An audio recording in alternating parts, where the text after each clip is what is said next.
Радикалды идеялар қалай пайда болады? Террорист қалай дайындалады? Жалпы жастарымыз бұл жолға неліктен көптеп түсіп кетіп жатыр? Бұл қателік пе, әлде білімсіздік пе?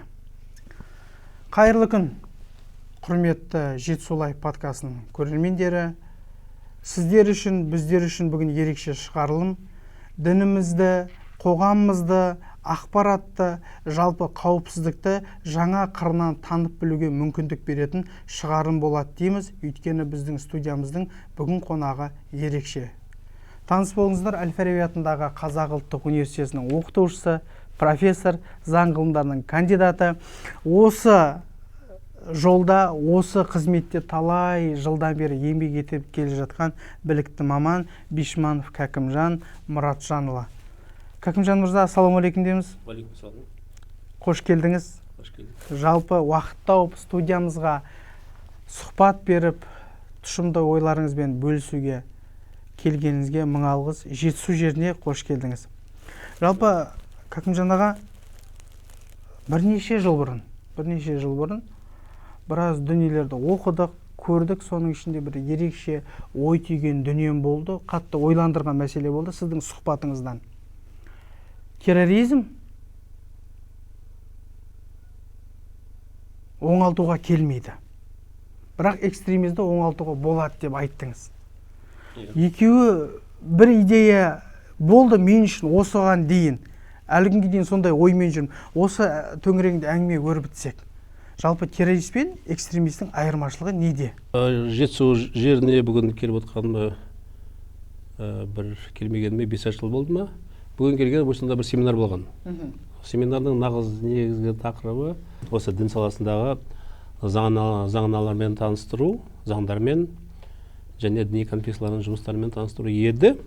Сол кезде мен айтқам, осы заңды білмесеңдер, онда біздің айтқан сөздеріміздің жартысы қауесет сияқты. Заңға негізделіп отырып сөйлеген әңгіме ол шындыққа жарасады. Әлбетте. Сондықтан осы жерде де бізде Қазақстанда заңдар бар. Терроризмге іс-қимылға қарсы заң бар, 1999 жылғы. Экстремизмге қарсы іс-қимылға заң бар, 99 жылғы. Ол өте ескі заң қазір. Сосын діни қызмет заңы бар, 11 жылғы, білесіздер ғой енді. Сосын ішіндегі ең маңызды заң ол жаңағы ұлттық қауіпсіздік. Қазақстанның ұлттық қауіпсіздік туралы заң 2012 жылғы заң. Мен өзім жаңа сіз айтқан әңгіменің әлі ойымды өзгерткен жоқпын. Бірақ заңдарға қарап отырып, негізіне мен осы біздің ұлттық қауіпсіздігіміз туралы заңға мән берер едім.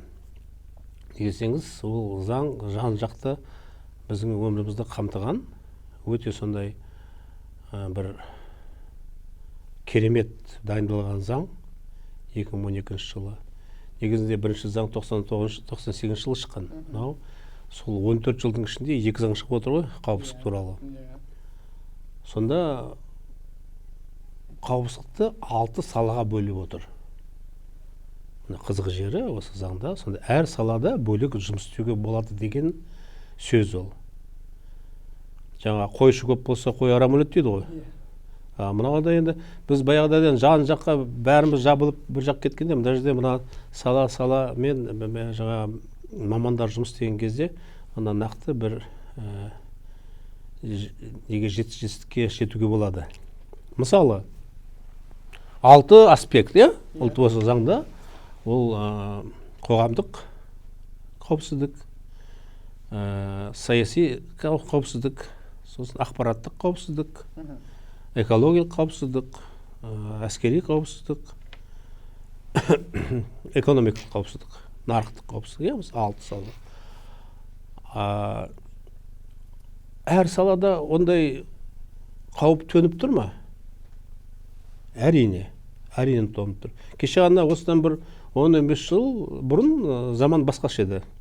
Біз тек қана осы экстремизм, терроризмге қарсы жұмыс істеген кезде біздің білетініміз тек қана қоғамдық қауіпсіздік еді ғой. Қоғамдық қауіпсіздік. Қазір қараңыз, терроризм мысалы экологияда да бар.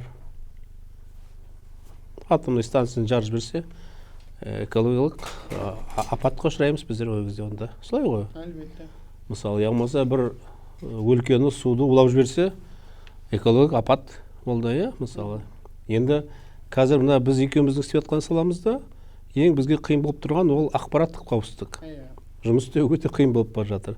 Қанша мына біздің соцсети дейміз, оның бәрі жаңа заң бойынша неге жатады ғой енді, СМИ ақпараттық неге ортаға, иә? Сондықтан ол бар. Енді қазір мына телефондардың қандай жетістіктері бар да, любой телефонмен жан жерде отырып алып, Монғолиямен де сөйлесеміз, Америкамен де сөйлесе береміз, Мексикамен де сөйлесеміз, любой жермен сөйлесеміз, тіпті видеомен де сөйлесеміз, фейстайммен де сөйлесеміз. Ақпарат алатын жер көп, оның бәрін қадағалап отыра алмаймыз. Әркімнің аузына қақпақ болып отыра алмайсың. Сондықтан ондай жерде әрине біздің қоғамның өзінің дайындығы мықты болу керек, ондайдың соңына ермеу үшін. Ана жерде бір ана жақтан бір енді ешкімнің көңіліне тимес, мен өзім сөйдеп айтамын, ренжі берсін. Бір алжыған шейх бірдеңе деп айтады, мына жақтан бір шейх бірдеңе айтады, соны біздің қазақ жақсы көреді ғой. Біз деген соны алып келіп, ортаға шығарып, ойбай, жамағат, міне мен бүгін кеше шейхті тыңдадым, былай деп айтты деп, мақтаныш біздікі деген бір жүрген мақтаныш. Мен осында айтам ғой, мысалы, анау Toyota бір жаңа машина шығарса, я болмаса Lexus, бір новый джип шығарса, 2 жеттен кейін сол Алматыда, Астанада жүреді сол машина. Енді бір шейх бірден айтса, ертеңіне оны жамағатқа жайып отырады мешітке барып, осындай айтты деп. Оған жаңа сараптама жасайтын кім бар? Оны айтқанына. Ол айтып жатыр, бәр жерге біз тыйым салмаймыз. Ондай сайттар жабылады, иә. Прокуратура қосылып, сіздердің сараптама топтарыңыз бар. Оған бірталай уақыт керек ол жабылғанша. Оны жабам дегенше екінші шығады. Сонымен бұл жұмыс өте қиындап кетті. Бірақ бұл жерде бір қуанатын жағдай ол біздің өзіміздің сана сезіміміздің өсуі. Мына әдет ғұрыпқа бір нетіп, қазақтың өзінің бір айтады ғой, коды бар. Соған сеніп, біз қазақпыз, біз номадпыз, біздің маңдайымызға күннің сәулесі мен желден басқа ештеңе тимеген деген сондай бір бұқпай жүрген елміз деп өзімізді көрсетсек, әрине сырттан бізге бір арамызға жаңа сөз салып, ыдыратып деген сияқты сондай не келмейді. Кеше бір қалжың болса да айтайын, кеше Қайрат анау Реалдан жеңіліп қалды ғой. Сонда мынау енді эфир ғой, енді сонда айтайын, сонда біреу жазыпты да, жігіттер ренжімеңіздер, біздің боксерлар бәрінен жауап қайтарады деп. Сонда міне біздің қазақтың атағын шығарып жатқан именно осындай спорттың түрлеріне қарасаңыз, онда біздікі нағыз жауынгерлік түрлер, сонда қазақ қандай болған? Мен бірімізді мақтамасақ біз өте алмаймыз ғой, бірақ мына жерде шынымен рас қой. Мындай осындай ММА болсын, бокс болсын, жаңағы күрес болсын, біздің қазақ алда жүр, иә?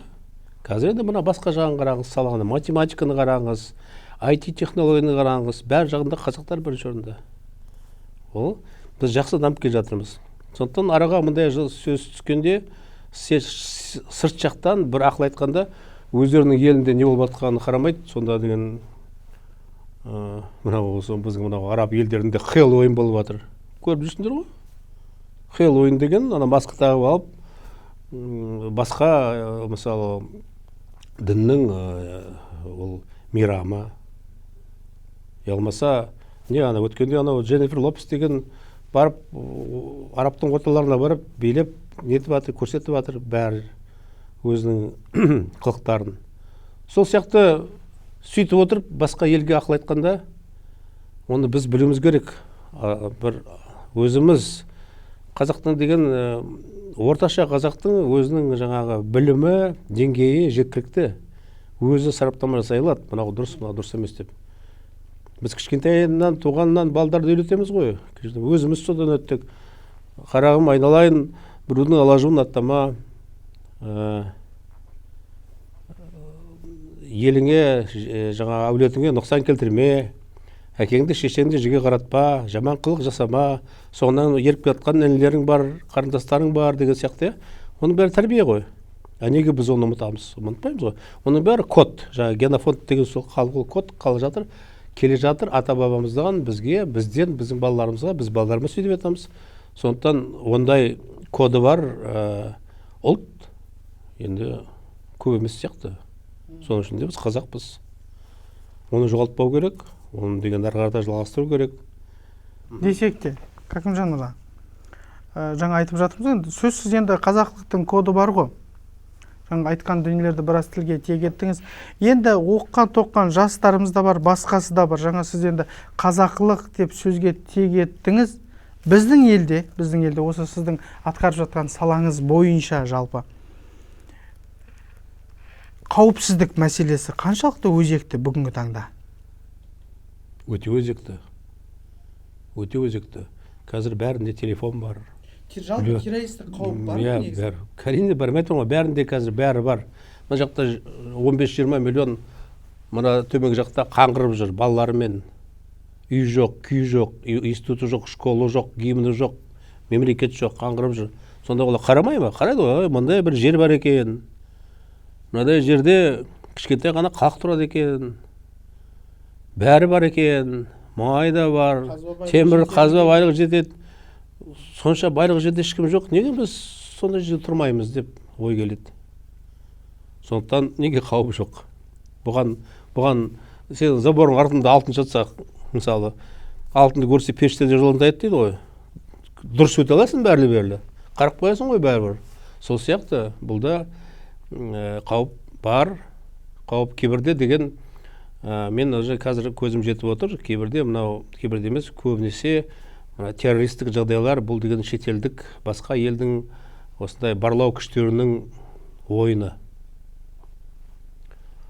Ал экстремизм ол екостан іште, ол діни экстремизм. Экстремизм неше түрлі болады ғой, неше түрлі. Ол ағайынды сияқты бір-біріне діни экстремизм, саяси экстремизм, ұлттық экстремизм.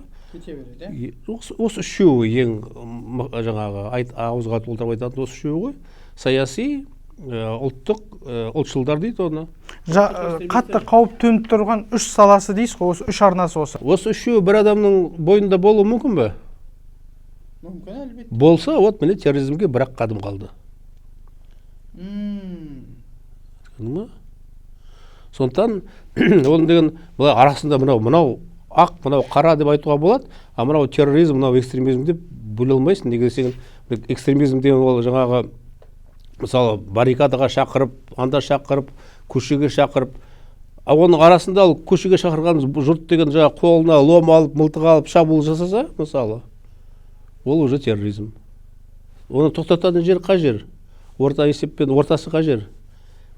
Сондықтан жаңағы айырмашылығы қандай деген кезде, айырмашылығы бірінен біріне ауысып кетуі мүмкін. Бірақ экстремизм терроризмге ауысып кетуі мүмкін, а терроризм экстремизмге ауыса алмайды. Терроризм деген уже қылмыс, ол болды, ол адам өлтіру. Адам өлтірудің арқасында өзінің дегеніне жету. Оның несі, жаңа мақсаты тек қана адам өлімінің арқасында жету. Я қорқыту, өлтірем деп, жарам, өлтірем, апат жасаймын, осы дегенімді істемесең деп қорқытып, үркітіп, үкіметті, елді өзінің дегеніне жету.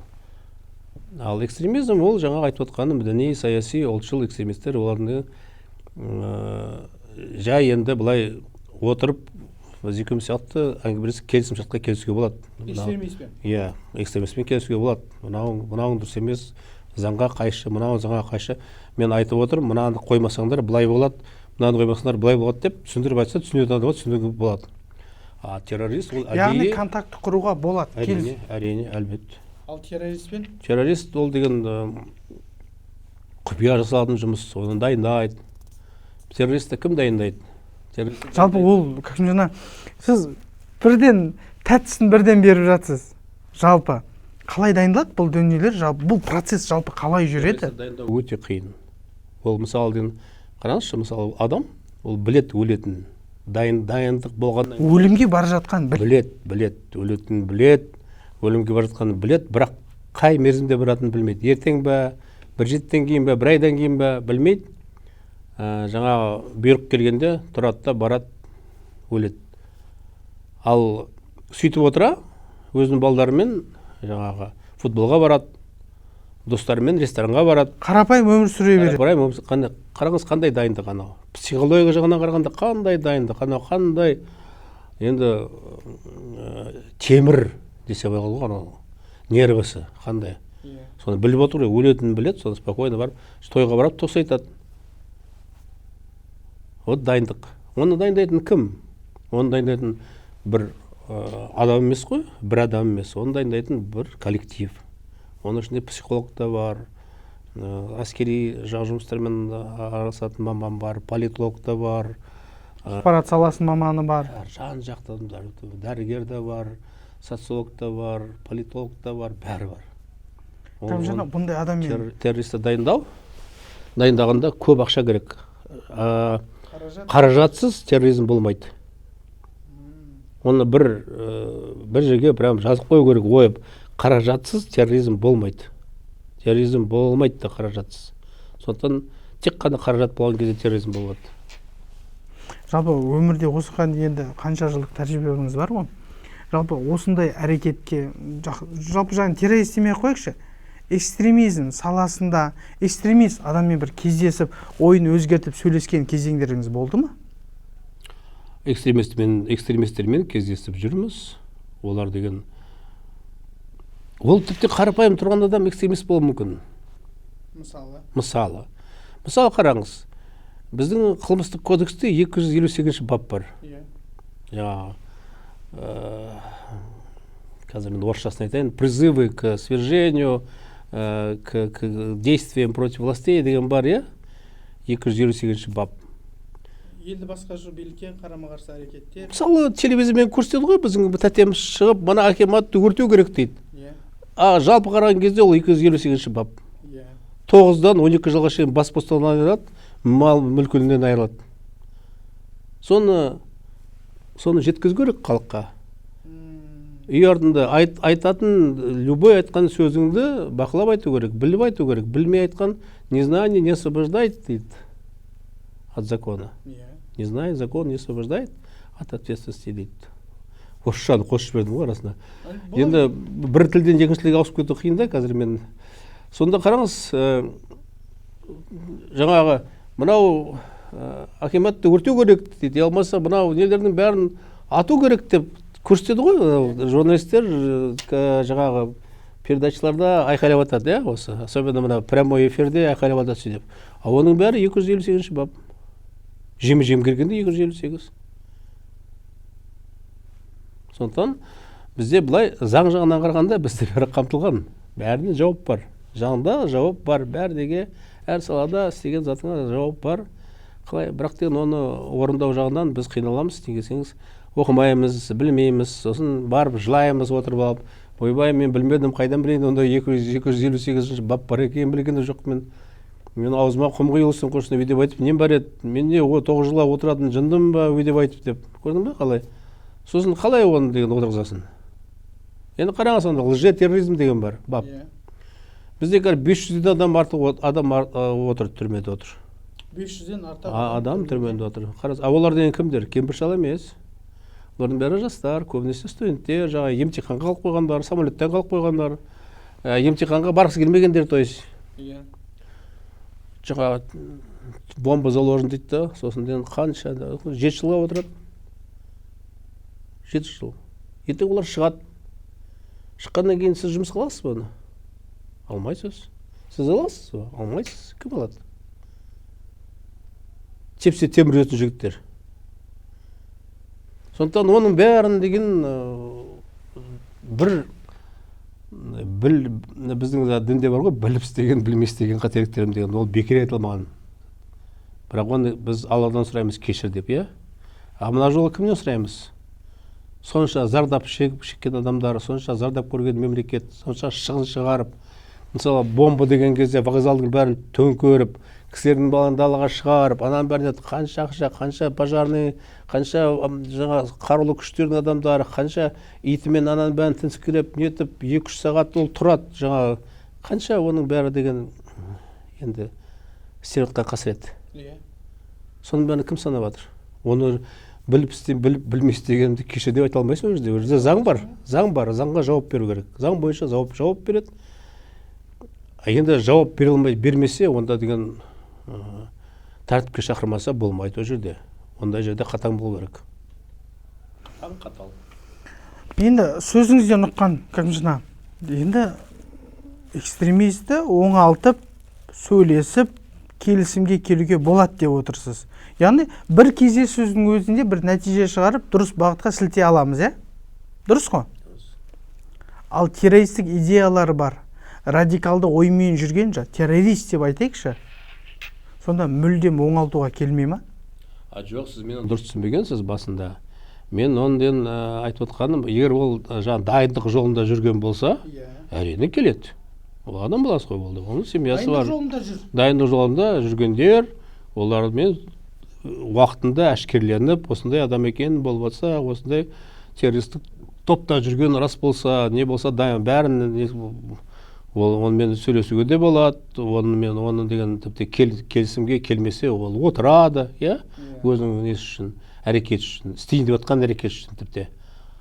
Мен айтып отқаным ол басқа, уже мына қолына алып, жаңа шешінген судан тайын бас дейді ғой, уже шешініп, мен террористпін деп кеткен адамын, онымен біз переговор бірдеңе жүргізеді ғой, сол кезде даже переговордың өзін жүргізген кезінде не табамыз содан? Уже мына жерде отыр уже.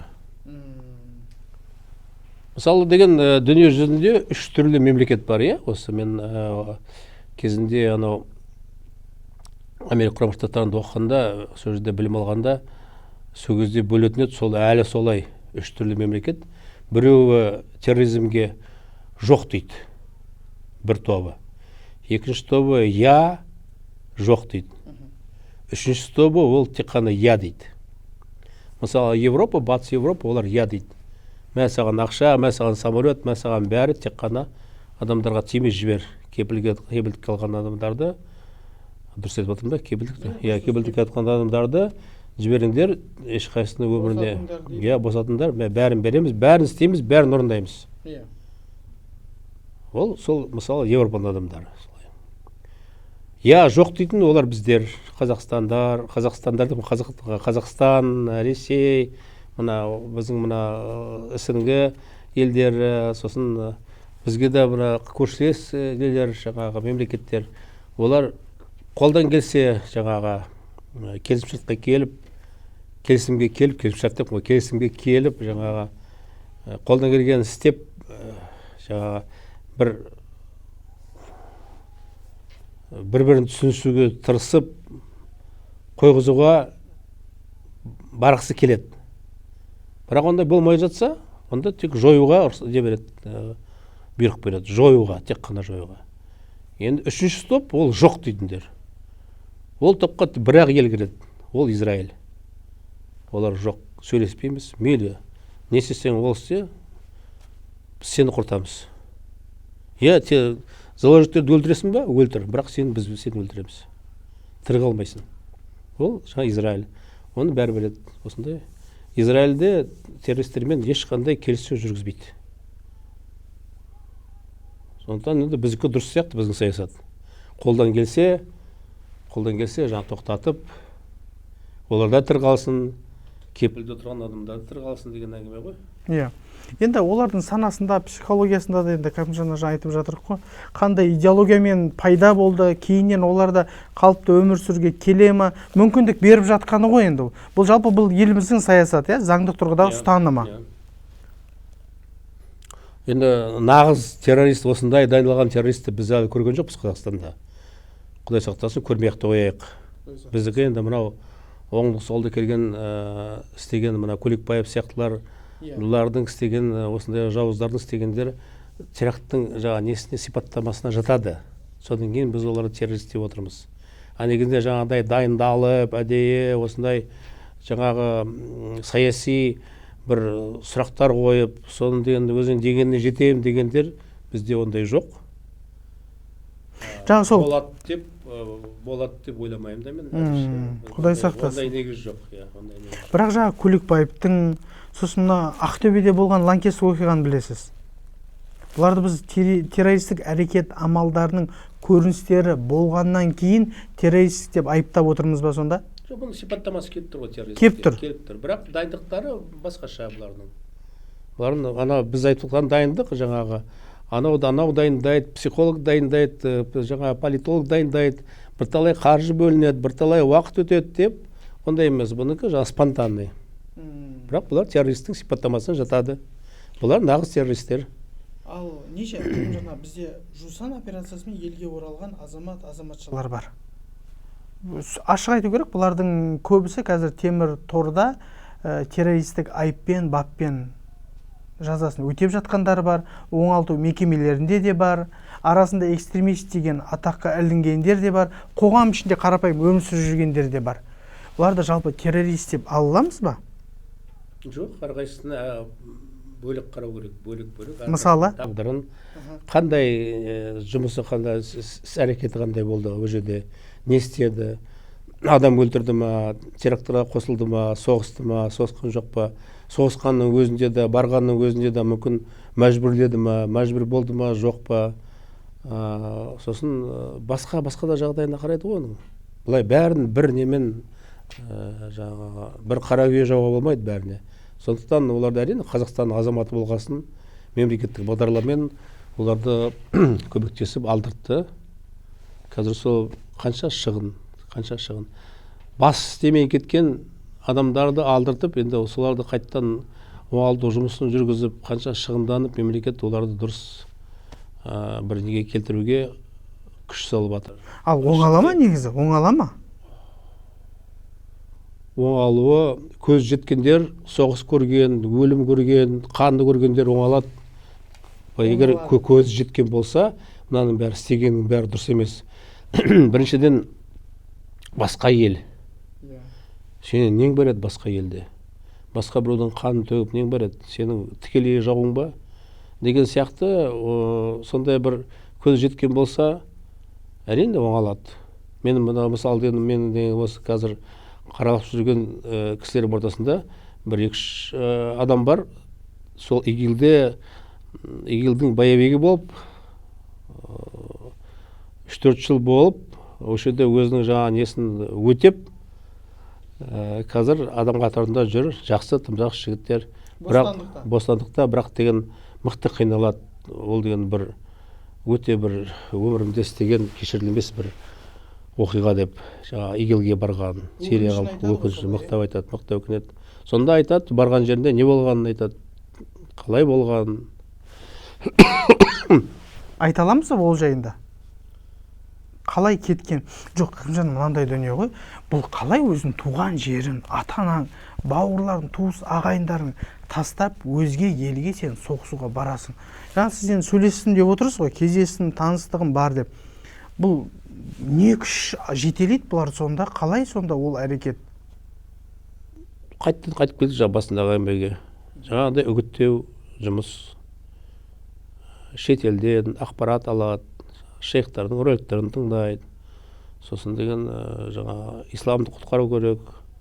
Бұл жаңа жихад. Бұл деген біздің парызымыз деп. Енді өзіге барған адамдар осы Александрия, Стамбул, Египеттің жаңа жоғары оқу орындарын біздің Нұр Мүбарақты бітірген жігіттер емес қой.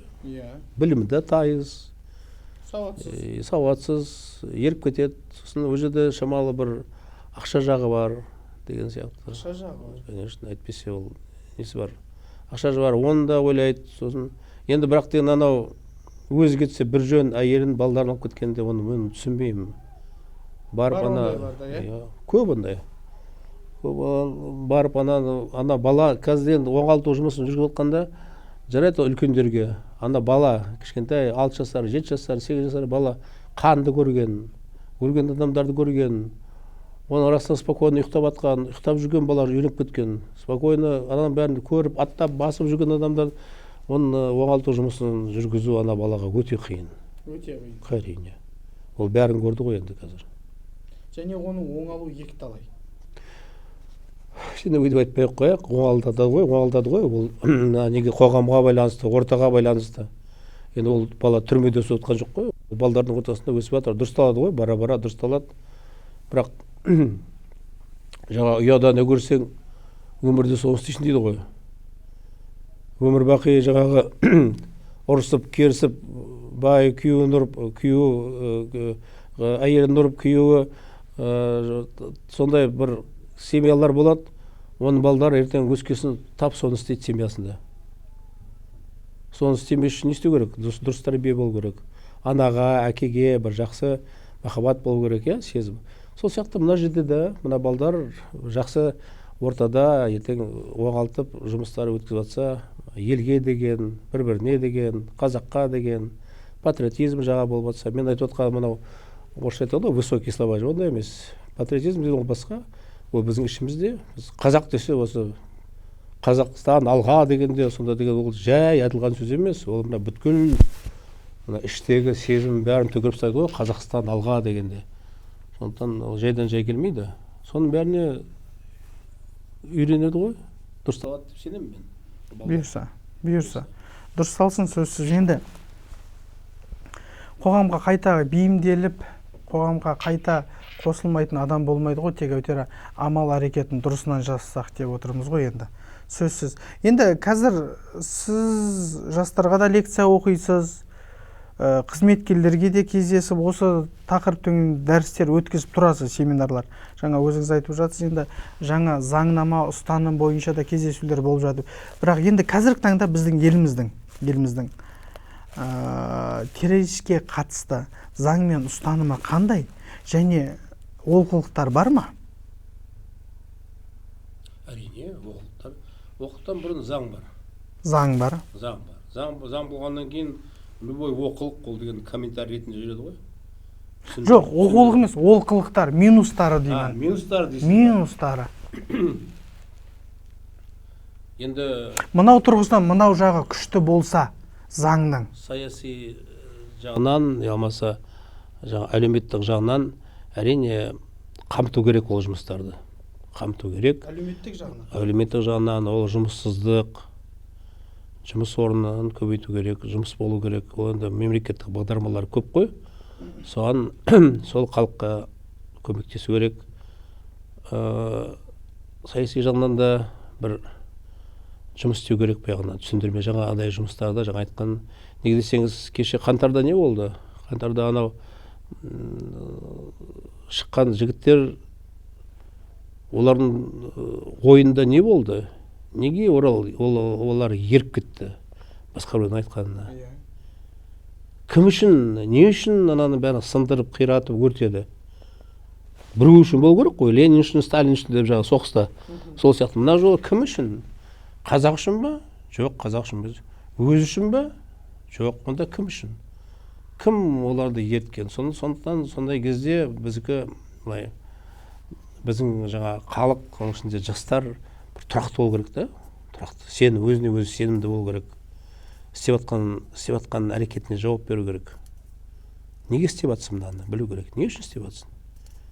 Саған не керек еді? Сенің жоспарың қандай?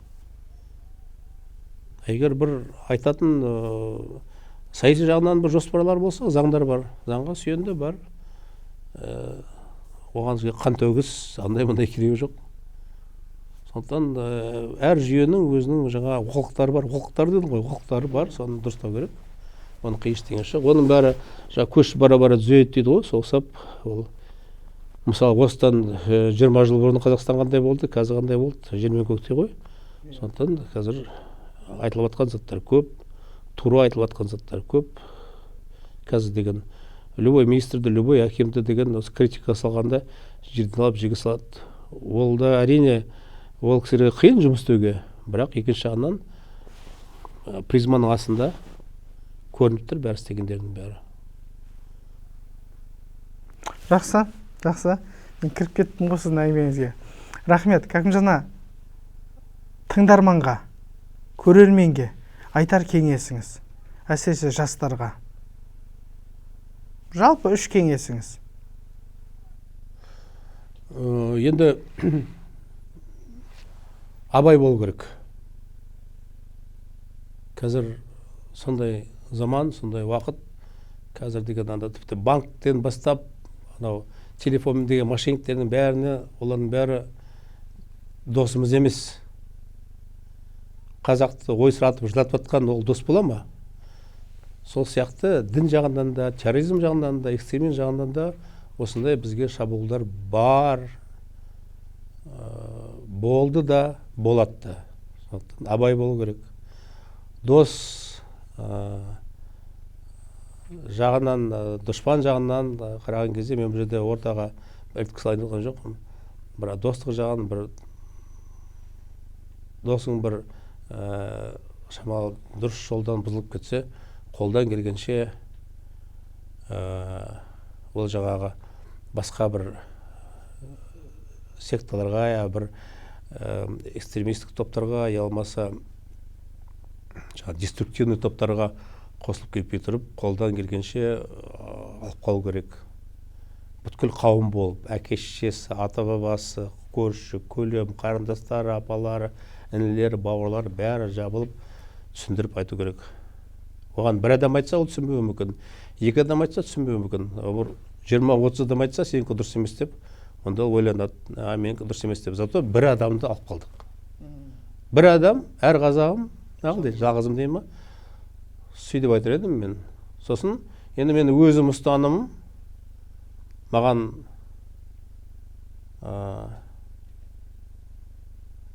шынын айтсам, мен қазір бірталай жасқа келдік, е?